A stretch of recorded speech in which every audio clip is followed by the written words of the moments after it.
to deal with a chicken with a prolapsed vent. Why? Because this chicken has it happen pretty repeatedly. So it can be healed, but just know that the chicken who does have the prolapse the first time is very likely to have it happen again. So something happens with its muscles and they don't want to hold everything in, and it hangs out the back. There are different ways to recognize it. The first time with her, it was sticking out pretty far that there was no question. You could see her insides hanging out. And so when you see that in your chicken, you're kind of freaking out and you start Googling, and they start with all the doom and gloom. But I have learned some tricks to help this little lady. The first time when it was actually kind of bad, it only took 7 to 8 days to get her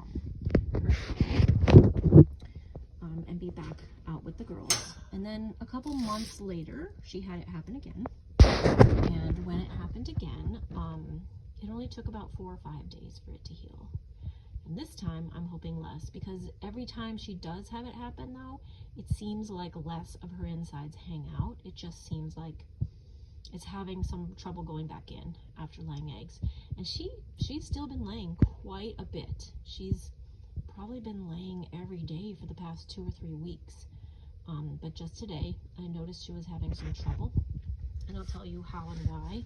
Is you will see the chicken with the prolapse vent walking around, but looking like they're trying to lay an egg or poop. They're kind of squatty, and it looks very strange the way they're walking around. And if you get a good look at their butt, you can tell that some of their vent is hanging out. The insides are hanging out a little bit. And it tends to happen for a couple days so that it gets poopy, it gets gross.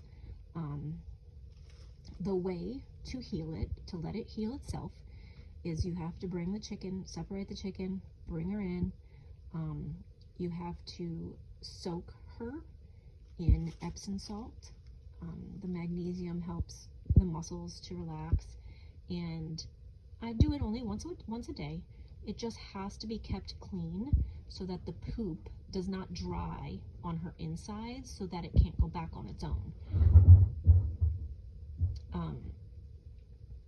The insides hanging out, they'll get poop on them, and then it will dry out, and then it can't go back in on its own unless it's clean. So it's not that difficult to do, to fix it. It's just you have to have somewhere inside to keep them separate and clean for a couple days while you're dealing with it healing. And then once a day, soaking in Epsom salt. And I'm going to show you how I do that. But I'm showing you also her and how she's not acting right, because we actually just got an egg from her this morning, and she's still laying like she still has to lay. So with the insides hanging out, they get this feeling probably that they still have to lay an egg or they still have to poop, even though they already did. So they act kind of strangely. So I'm going to take her up to the tub and show you what else you need. All right, so we're upstairs, and this is my bathtub, and I have just a plastic tub, smaller, that I can put water in. And you don't want the water really high, you just want it high enough so that the chicken's bottom gets to be soaked. You don't want it covering their head. I'm using these magnesium flakes, which is basically Epsom salts. Mine comes with a scoop. I just put one scoop in for her, because she's just a little. This is one of my mini chickens, so she's kind of little. See how little she is. So I'm going to soak her in that. And I always have like what we call a chicken or an animal or dog towel, kind of a junky towel, and I'm going to have to lay it over the top so that it keeps her in. You want the water to be like lukewarm, not cold, not hot, with some Epsom salts, and I'm going to put her in. Okay, so she is soaking. I have to put the towel over the top or she will try to jump out and just get water everywhere. So I'm going to let you peek at her in a second, if I can see her. That's her tail right there. But her tail is kind of under the water, so it's a level where it will soak her butt. And we'll let her soak for probably about 15 minutes. And then we'll just, sometimes I use a plastic glove, and I put it on one of my hands, and I hold her with one hand, and I make sure I wipe off any of the poop or dried poop from her prolapse that's sticking out, and then I just take her out and I dry her off. Alright, so here's my little girl. She's just been soaked, and she is now going to dry off. So I put on a glove and got some of the poop off of her back end. I will spare you the gory details.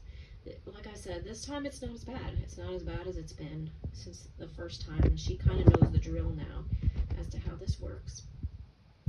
I will caution and say that if a prolapse is left untreated, and like if it's not cleaned off from the poop so that it can heal on its own, basically the chicken will die, because of the fact that the insides can't go back in on their own unless they're kept clean.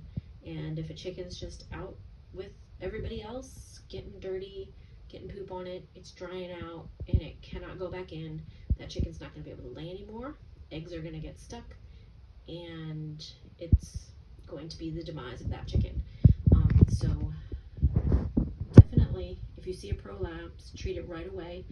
Often, the first prolapse anyway starts with a chicken who is egg bound, meaning that they can't get the egg out for whatever reason. Their muscles aren't getting it out, so then the insides start coming out as they're trying to push that egg out. So there are ways they talk about online treating a chicken who's egg bound, which basically they tell you to soak it in Epsom salt like you do to treat a prolapse. So yeah, but once they've had a prolapse, it can happen other times without that chicken being egg bound. Like right now, she's not egg bound. She actually just laid this morning. I don't know, maybe that egg was a little more difficult to get out. It didn't look any bigger or anything than the one she's been laying for the past 3 weeks. So somehow I doubt that was an issue. So I'm going to dry off her butt, and I'm going to have her in my garage in a cage for a little while till I notice that prolapse is back in.